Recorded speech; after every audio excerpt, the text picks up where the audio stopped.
Welcome to IAS Academy. Prior to the 2023 preliminary exam, we will cover 15 questions daily in a video. I have already uploaded 40 test series last year. So, let's start our session. Our first question is, who among the following Gandhian followers was a teacher by profession? Options are A.N. Sinha, Braj Kishore Prasad, J.B. Kripalani, Rajendra Prasad. Here answer to this question is option C, J.B. Kripalani. J.P. Kripalani was popularly known as Acharya Kripalani. He was an independent activist, Indian politician and an educationist. Kripalani worked as a school teacher before joining the freedom movement. He earned the moniker Acharya around 1922 when he was teaching at the Gujarat Vidyapith, founded by Mahatma a couple of years before. So her answer to this question is option C, J.B. Kripalani. Question number 2. With reference to Indus River system, of the following 4 rivers, 3 of them pour into one of them, which joins the Indus direct. Among the following, which is one such river that joins the Indus direct? Options are Chenab, Jhelum, Ravi, Satluj. The answer to this question is option D, Satluj. Option A is incorrect. Chenab joins Satluj. Option B is incorrect. Jhelum joins Chenab. Option C is incorrect. Ravi joins Chenab. Option D is the correct answer. Satluj receives the collective drainage of Ravi, Chenab and Jhelum rivers. So here answer to this question is option D, Satluj. Question number 3. Which one of the following is used in preparing a natural mosquito repellent? Options are congress grass, elephant grass, lemongrass, nutgrass. Here answer to this question is option C, lemongrass. Lemongrass is a tall herb that is abundantly found in tropical and subtropical areas of Asia, Africa and Australia. China and India accounts for the maximum production of lemongrass.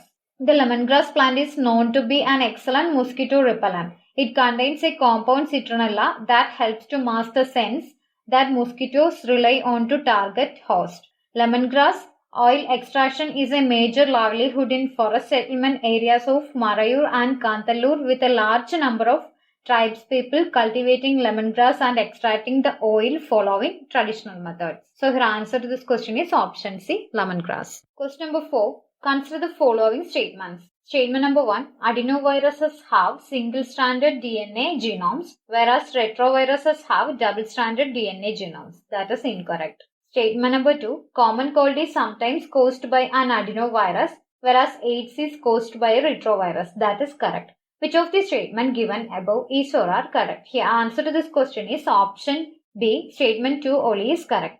Adenoviruses are a group of common viruses that infect the lining of your eyes, airways and lungs, intestines, urinary tract and nervous system. They are common causes of fever, coughs, sore throats, diarrhea and pink eye. Statement 1 is incorrect. The adenoviruses have double-stranded DNA, while retroviruses have double-stranded RNA. Statement 2 is correct. Common cold is caused by adenovirus and HIV is caused by retrovirus. So her answer to this question is option B. Statement 2 only is correct. Question number 5. Consider the following. Bacteria, fungi, virus. Which of the above can be cultured in artificial or synthetic medium?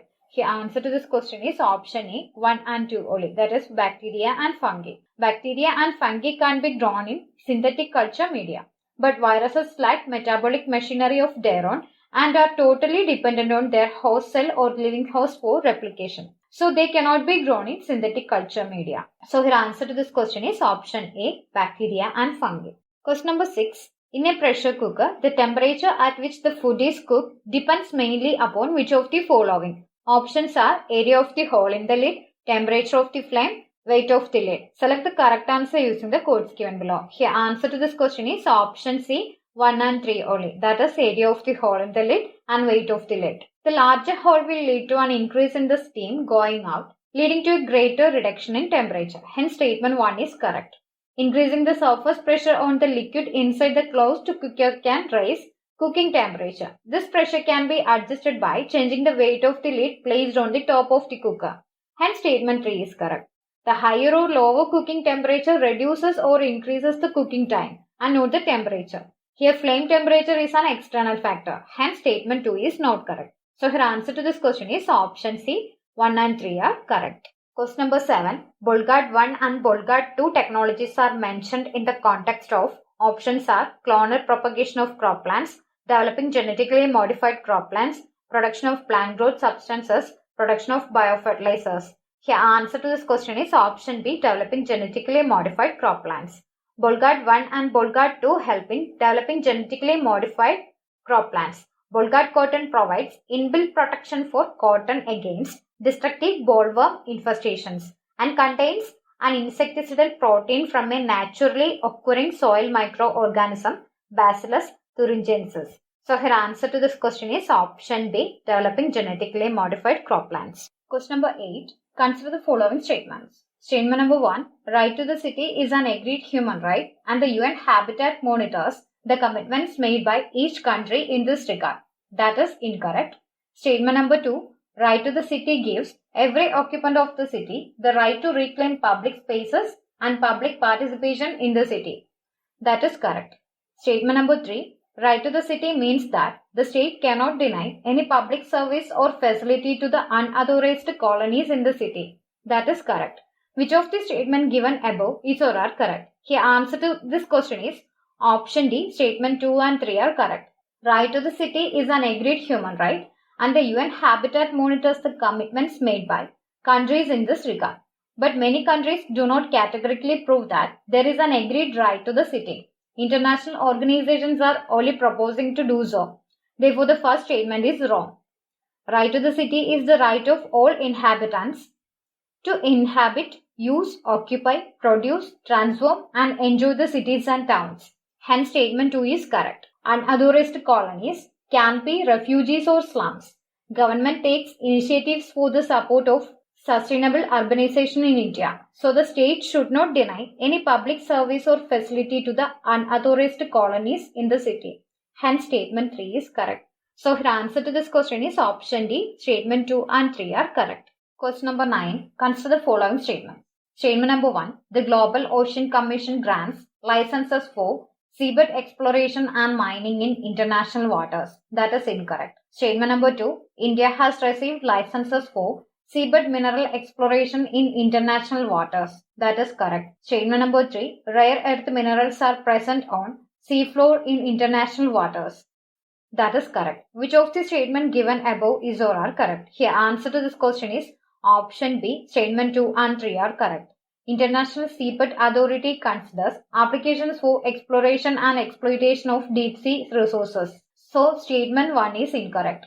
India is the first country to have received the status of pioneer investor in 1987 and was allocated an exclusive area in Central Indian Ocean Basin by United Nations for exploration and utilization of nodules. India's exclusive rights to explore polymetallic nodules from seabed in Central Indian Ocean Basin have been extended by 5 years. These rights are over 75,000 square kilometer of area in international waters allocated by ISA for developmental activities for polymetallic nodules. Hence, statement 2 is correct. The seafloor of various oceans contains world's largest untapped collection of rare earth elements. It has been estimated that 380 million metric tons of polymetallic nodules and rare earth minerals are available at the bottom of seas in Central Indian Ocean Basin. Hence, statement 3 is correct. So, her answer to this question is option B. Statement 2 and 3 are correct. Question number 10. With reference to furnace oil, consider the following statements. It's a product of oil refineries. That is correct. Some industries use it to generate power. That is correct. Its uses causes sulfur emission into environment. That is correct. Which of the statements given above is or are correct? Here answer to this question is option D. All the statements are correct. Furnace oil is a dark viscous residual fuel obtained by blending heavier component of crude oil. It's a product of oil refineries. Hence, statement 1 is correct. Furnace oil uses include heating up homes and fuel trucks to lighting up furnaces. Furnace oil also used for producing steam for industrial uses and it also used for generating electric energy. The statement 2 is also correct. Sulfur is a natural component in crude oil that is present in gasoline and diesel unless removed. Furnace oil has high component of sulfur leading to its emission when burnt. Hence, statement 3 is also correct. So, your answer to this question is option D. All the statements are correct. Question number 11. Why is there a concern about copper smelting plants? Options are, they may release lethal quantities of carbon monoxide into environment. That is incorrect. The corpus like can cause the leaching of some heavy metals into environment. That is correct. They may release sulfur dioxide as a pollutant. That is also correct. Select the correct answer using the codes given below. Here, answer to this question is option B. Statement 2 and 3 are correct. In corpus melting process, carbon oxidizes in two stages, producing first carbon monoxide and then carbon dioxide. So, lethal quantities of carbon monoxide is not released into environment. Hence, statement 1 is not correct. As most ores are impure, it is often necessary to use flux such as limestone to remove the accompanying rock gang as slag. This slag may leach heavy metals like arsenic, cadmium, lead or mercury depending on the composition of the ore into the groundwater reservoirs. Water which has a high metal content is very toxic to humans. Hence, statement 2 is correct. Copper smelters are the largest source of sulfur oxides and trace elements. Hence, statement 3 is also correct. So, here answer to this question is option B.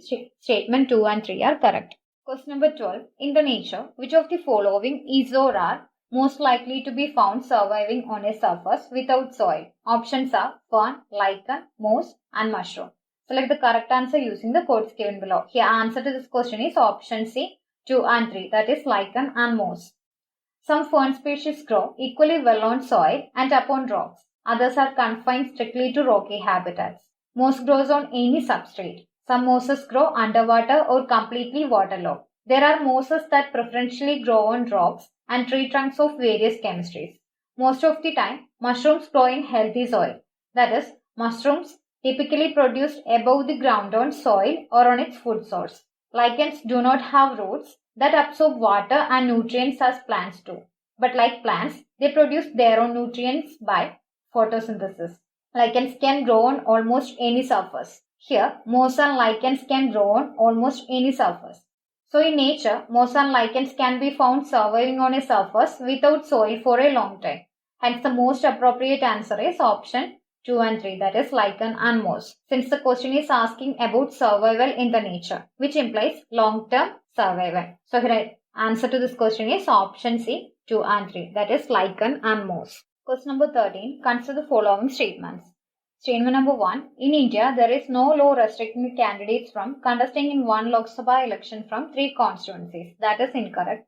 Statement number 2. In 1991 Lok Sabha election, Sri Devilal contested from 3 Lok Sabha constituencies. That is correct. Statement number 3. As per the existing rules, if a candidate contests in one Lok Sabha election from many constituencies, his or her party should bear the cost of by-election to the constituencies vacated by him in the event of he winning all the constituencies. That is incorrect. Which of the statement given above is or are correct? Here answer to this question is option B. Statement 2 only is correct. As per section 33 of the Representation of People Act 1951, one candidate can contest from a maximum of 2 constituencies. More constituencies were allowed until 1996. Hence, statement 1 is not correct. In every case, the Election Commission of India bears the cost of elections in all the constituencies in Lok Sabha and Assembly election as well. Hence, statement 3 is not correct. So, statement 2 only is the correct answer. In 1991 Lok Sabha election, Sri Devilal contested from 3 Lok Sabha constituencies. So, here answer to this question is option B. Question number 14. With reference to casual workers employed in India, consider the following statements.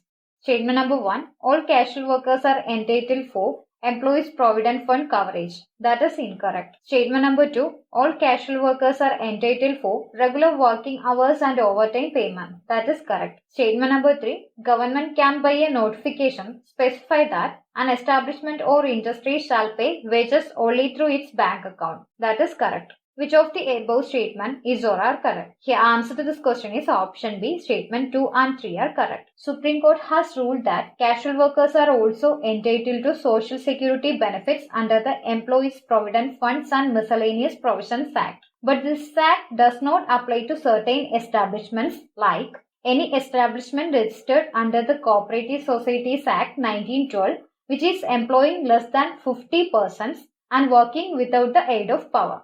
So, not all casual workers are entitled for Provident Fund coverage. Hence, statement 1 is incorrect. All casual workers are entitled for regular working hours and overtime payment. Hence, statement 2 is correct. The Payment of Wages Amendment Act 2017 provides that government may specify that the employer of any industrial or other establishment shall pay wages to every employee only by check or by crediting the wages in his bank account. Hence, statement 3 is also correct. So, here answer to this question is option B. Statement 2 and 3 are correct. Question number 15. With reference to India, consider the following statements. Statement number 1. Retail investors through Demat account can invest in treasury bills and in Government of India debt bonds in primary market. That is correct. Statement number 2. The negotiated dealing system order matching is a government securities trading platform of the Reserve Bank of India. That is correct. Statement number 3. The Central Depository Services Limited is jointly promoted by RBI and Bombay Stock Exchange. That is incorrect. Which of the statement given above is or are correct? Here, answer to this question is option B. Statement 1 and 2 are correct. Retail investors have multiple channels to invest in treasury bills and in government bonds. It is mandatory to open Demat account for a retail investors to invest in treasury bills and in Government of India debt bonds in primary market. Hence, statement 1 is correct. The negotiated dealing system order matching is an electronic trading platform operated by RBI to facilitate the issuing and exchange of government securities and other types of money marketing instruments. Hence, statement 2 is also correct. Central Depository Services Limited was initially promoted by Bombay Stock Exchange Limited, which thereafter divested its stake to leading bank. Hence, statement 3 is incorrect. So, here answer to this question is option B. Statement 1 and 2 are correct. So, that's all for today. Thank you for watching. We will continue with the next result tomorrow.